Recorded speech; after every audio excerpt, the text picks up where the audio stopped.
Morning, morning, morning, oh, morning, oh, it's Wednesday, it's match day morning, it's Jazz. I've had a couple of days rest. As you know, I put so much into my shows of the weekend, as you guys know. I am cream crackered for the next 48 hours, but more rested, rejuvenated, ready, ready to go again with you guys. Yep, match day morning, everyone. West Ham United will play their North London neighbours. I was going to say rivals. I'll stick to neighbours. Arsenal in the Carabao Cup. You kind of forget what the bloody hell this League Cup is called sometimes, don't you? I grew up with it being called the Milk Cup, which was kind of early to mid-80s, which I think Liverpool won it something like 3-4 years in a row. They beat our beloved West Ham in 1981. They had a very controversial goal in that game. A lot of you will remember Sammy Lee lying on the floor, offside position, and they scored. And then we got a penalty in the last minute, Alvin Martin header, which I think McDermott headed. I think he handed it with his hand, and Ray Stewart, cool as anything, equalised 1-1, lost at Villa Park. John Law losing it with the referee in the first game due to that Sammy Lee position, blah, blah, blah. And then I think they beat us in 83, 84. We always used to, under John Law, we were a great cup team. We always reached the quarterfinals traditionally, and then we lost it recently. And then under Moisey, to be fair, he picks a fairly strong team, and we're doing all right. So Arsenal, it is.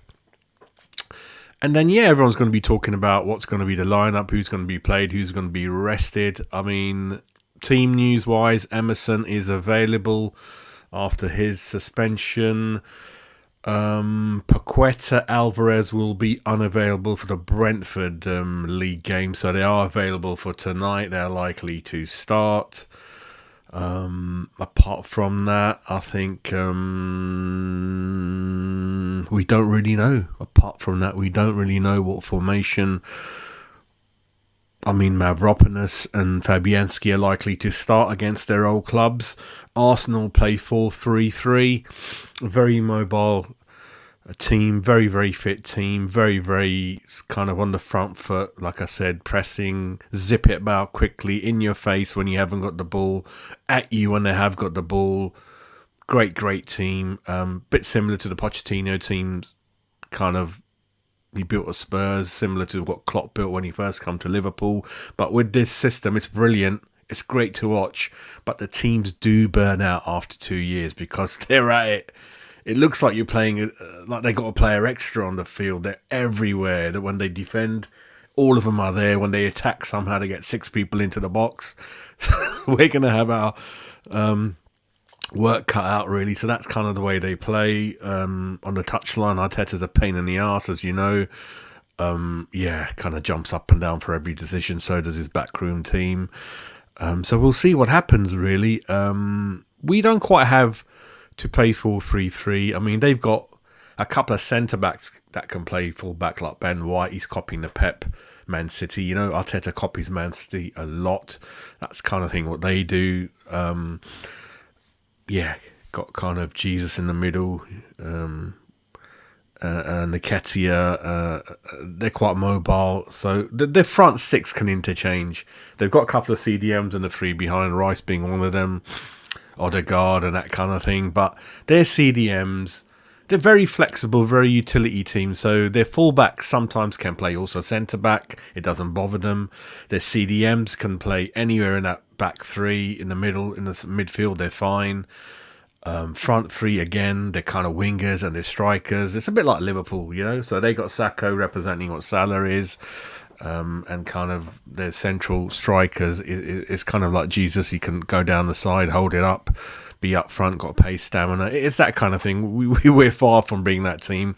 We're quite rigid. We don't have a fluid system quite like that, really. We're kind of stuck 4-2-3-1, playing people that shouldn't be playing where they are, and so forth, etc. A bit pissed off about David Moyes' press conference and the headline, I hope I see Declan Rice today. I mean, what the fuck are you on about? Why are you even mentioning that guy? He's gone. With respect, he's gone. Worry about the shit you're under, losing 3 in a row, right? The crap fucking season again that we're suffering under you, right? Just worry about West Ham. Don't worry about with a big stupid smile on your face. Oh, I hope I see Declan Rice fucking tomorrow. Well, he fucking want to see him today. I mean, today. I bet he wants to see you today, mate. And he probably will see you today. He probably will fucking score, mate, and all that kind of shit. I don't give a fuck about him. I don't give a fuck about Moisey either. But yeah, that pissed me off, mate. Talk about a bit of concern about what the fuck's going on. Explain to the fans why we didn't sign a striker in the summer. Explain to the fans why we're being linked with giving Antonio a huge contract. Explain after your 8 transfer windows, 3, 4, 5 years at West Ham, why Antonio is still up front. Explain that to the fans, and I'll click on your stupid video and see what's going on, mate. Divine Mubama, Young Player of the Year. Helped lift the under-18 FA Youth Cup with West Ham, 8 senior appearances, 1 goal. At the moment doesn't want to sign a new contract. Apparently 6 clubs came in for him in the summer to take him on loan, which would have been good if the manager's got no plans for him. But what does Sir David Moyes do? He blocks all those moves because of his shit inability to sign a striker. And yeah, understandably, you don't play him and you don't send him anywhere. I'll do exactly the same as him, mate. I'm not saying that he's going to smash it or he's going to prove us wrong when he moves away, like Ford and Ashby and what's his name, Sonny Perkins, mate. Because yeah, they haven't done much since then, and Nagakia before that. But what I'm saying is, the West Ham fans deserve at least to see these young players start a small number of games. That means you don't take them off, you play them in their best positions, and we see at least 5 90-minute games out of them and a handful of sub appearances. If after that you haven't seen anything, even though even then it's not a lot, then sell him. At least we got something that we can say. But you cannot not play them or sell them or lose them to City, Liverpool without even seeing those guys, because we're in limbo, and our academy says, why did you do that? So that's where I am with that. I'm not saying he's going to rip it. What I've seen of him, he looks half decent. But please, Mr. Moyes, the shit we're under at the moment, what Antonio is offering, what Danny Ings is offering, this man at least deserves 5 starts without you pulling him off after 60 minutes in his best position, best way to support him, handful of substitution appearances. Then we can make up our mind. But what you're doing is, oh yeah, let's see how fit he is, let's see him in training. Fuck off, mate. Absolute bullshit. Vanessa Gold is selling her shares. Don't want to really go into that more than that. I hate rumours about who's going to buy us, who's doing the shares. It's complicated. It's complicated. It's all to do with David Gold's will, estate, which still hasn't finalised.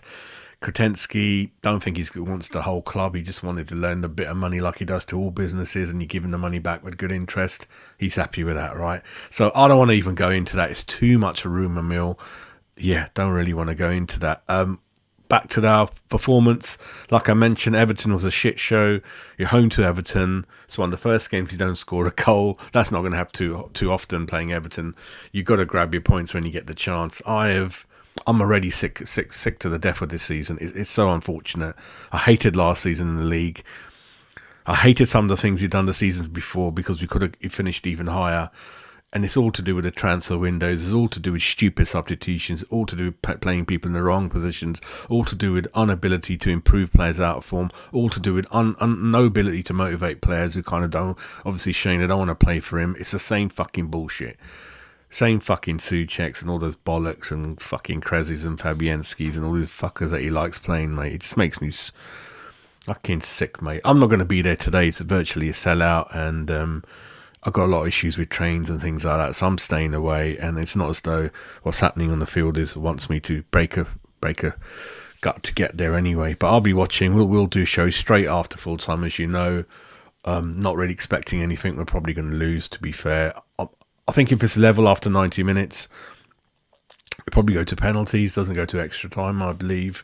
So all you guys that got to catch trains back, you're probably going to have to miss that, I suppose, how long it goes on for. But for me, again, I say that we're probably going to lose, and I don't say that as a tongue-in-cheek or don't give a fuck. I do give a fuck, but it all goes back to supported West Ham, like all of you lot. We are in it because of the special love we have. It's in our families and our blood. We didn't have a choice to pick it. I didn't want a choice. I'm happy with what I've got. It portrays me, my family, my character. I love West Ham.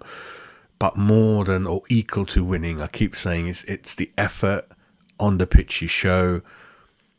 It's kind of the way you play. You try to win the game. You give 100%, and that's all we want. We don't want trying to defend from the kickoff, playing people out of form, playing people in the wrong positions, inability to change it when you could change it. All these things are just pissing me off to the max, right? And hopefully that'll change a bit. I don't think it will under David Moyes, so I'll take that back. The hope bit, I'll take that back. I'm just going to focus, hopefully, the day that he does go. It's going to lift a huge black cloud over my head. It's going to be a very happy day for me. And whoever that guy is who comes in, hopefully, I believe in the technical director. It'll be someone who's young, who's ambitious, is full of motivation, excitement, up for the challenge of managing this huge, huge club. And equally important that he believes in young players. He believes in more than one system. He believes in playing really, really good one-touch football, brave football. And that's all I want, and I'll really support them more than I do now, really. So this is just a slow train that's kind of running on reserve fuel for me and chucking along in reverse gear until he goes for me. It's really sad to say. And we'll carry on the channel, putting on a brave face and trying to explain the defeats, the performances, and keep going on about Antonio all the fucking time and that kind of thing, really. But that's it from me. I'll be back. If there's any news breaking, I'll bring the West Ham Daily News. I'll do a bit of that. If not, we will catch up straight after the full-time whistle tonight. West Ham Arsenal. Come on, you Irons. Let's see what you can do against the Gooners. Take care. Have a great, great day, everyone.